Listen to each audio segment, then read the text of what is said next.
Welcome back to Berserk.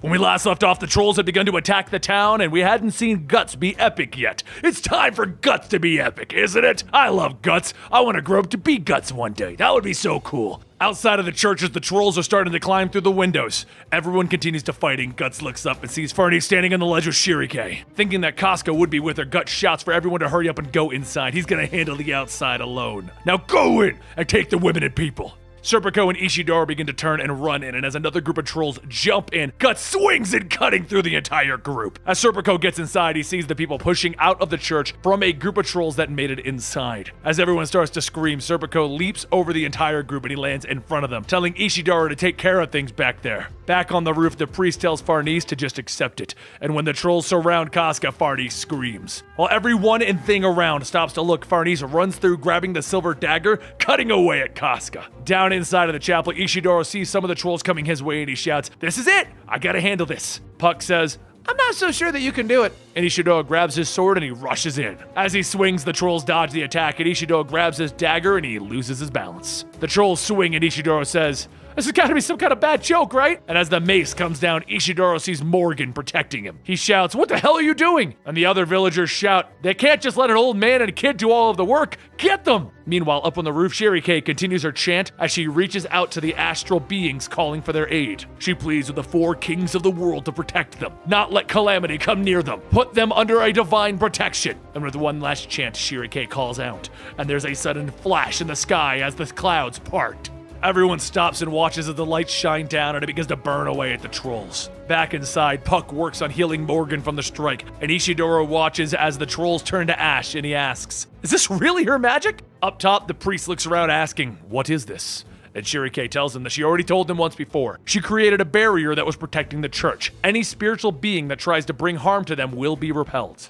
The priest falls to his knees, stating that he won't. There is no way that he will acknowledge such wicked actions. Shirike says that she does understand that those astral beings are what are described as guardian angels of the cardinal points in his Vatican scriptures, right? No matter how much they change the words to express it, the sun is the sun, the light is the light, and even if the scriptures recite something different, the hearts that seek salvation are the same, right? Using that difference as an excuse to oppose and divide people is foolish. God's name belongs to God. It's not something controlled by others. Farnese says that there is no such power in their scriptures, the power to summon miracles and such. And Shirike tells them that a church is a shrine made of people to communicate with angels and spirits, right? Magic users build those shrines within their hearts. The only way to be in touch with those beings is to be open and use your heart as that way. As Shirike holds out her hand and Evalaria stands on it, she says, "Humans are able to touch and deal with otherworldly beings in that way." Down below, Guts stands in the light as the trolls can't come in, and he looks up to see Shirike and he says, "She's really something, huh?"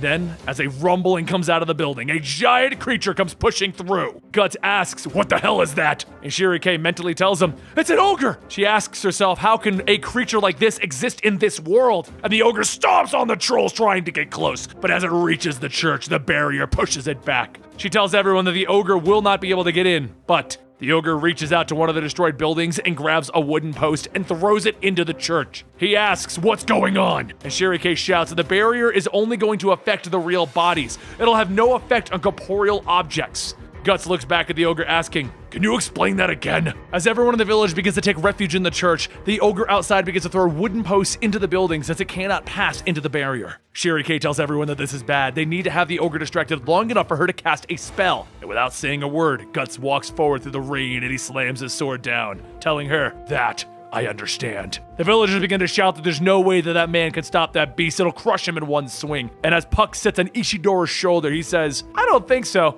Guts is gonna be fine. He's used to this kind of thing." The ogre roars as it begins to swing another wooden post at them, and in the last moment, Guts reaches into his satchel and he throws an explosive into the ogre's stomach. As it screams out in pain, he quickly runs and cutting off the arm holding the wooden post, leaving the ogre defenseless. Everyone watches in awe as Guts moves, slashing again into the stomach, spraying the ground with its guts. The ogre reaches back with his other arm to grab another wooden post, and it hurls it at him. But before it can hit, Guts pulls out his sword to shield himself, causing the post to bounce off. While everyone watches, they begin to say that this man, he's incredible. He took off the monster's arm with one swing. And while everyone sits looking at Guts, the ogre reaches down with a severed arm and it pushes it back in place, allowing it to mend. Guts begins to plan his next attack, and as he jumps in, 2 blasts of water shoot out, forcing him to defend. Everyone looks back as they see another creature standing there, and Sherry K shouts to everyone that it's a Kelpie. Guts scoffs, stating, "There's always one after another, isn't there?" And Sherry K explains that the Kelpie is a sea monster with a mid-grade water enchantment. A Kelpie in the rain is an extremely dangerous foe. It fires another of 3 water blasts, but instead of targeting Guts, it hits the nearby trolls. Sherry K tells everyone that this is bad, and Serpico looks down and says, "I'm going in." Before leaving, Serpico tells Sherry K that she can use that time to cast her spell. And then he tells Furnies to make sure that she takes good care of Casca. Furnies questionably says, "Yes?" And then Serpico jumps down off the church roof and glides in. As he walks towards Guts, Guts tells him, "You're gonna need to be careful. These are different than usual monsters." As Serpico shrugs, telling him, "Just what kind of things are usual now anyway?" He holds out his sword and he calls on the wind spirits to give him strength. The Kelpie gathers more water and it launches a 3rd attack, and as they fly towards Serpico, they dissipate as a rush of wind shields him. Before the water can even hit the ground, Serpico slashes back, cutting the air before the Kelpie, forcing it to step back. He then looks at Guts, telling him, "Leave the green lizard to me." And Guts tells him, "Yeah, sure. Besides, the challenge the ogre's gonna give me is kind of exciting." The ogre grabs another wooden post and he swings it down towards Guts, and just as it's about to hit, Guts swings upwards, destroying the post. The ogre looks at the broken post and he grabs the roof of a nearby house and he gets ready to slam it down. But before he can even attack, Guts swings down, cutting through the roof. He then jumps up, slashing into the ogre's shoulder. It stumbles and falls back. The nearby trolls jump on the monster and they begin to eat and tear away at its flesh. Guts readies himself to attack the trolls, but the ogre leans back, throwing them all off, scattering the bodies. One of the bodies bounces into the barrier surrounding the church, and it immediately begins to burn. As Ishidoro watches, he grits his teeth, stating, "There isn't anything I can even do." Puck tells him,